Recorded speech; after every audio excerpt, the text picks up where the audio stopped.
generasi muda, kalangan SMA bertekad memajukan bangsa Indonesia, generasi ramah digital. Pelajar SMA bertekad. Deklarasi pelajar SMA ramah digital. Kami pelajar SMA bertekad mendukung program Merdeka Belajar dengan satu, memahami dan memanfaatkan teknologi digital untuk meningkatkan mutu belajar.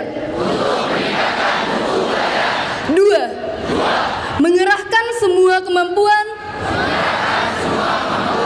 untuk meningkatkan literasi digital. Tiga, memanfaatkan keterampilan literasi digital untuk pembelajaran dan menyiapkan kehidupan masa depan. Empat, memanfaatkan teknologi digital secara bijak.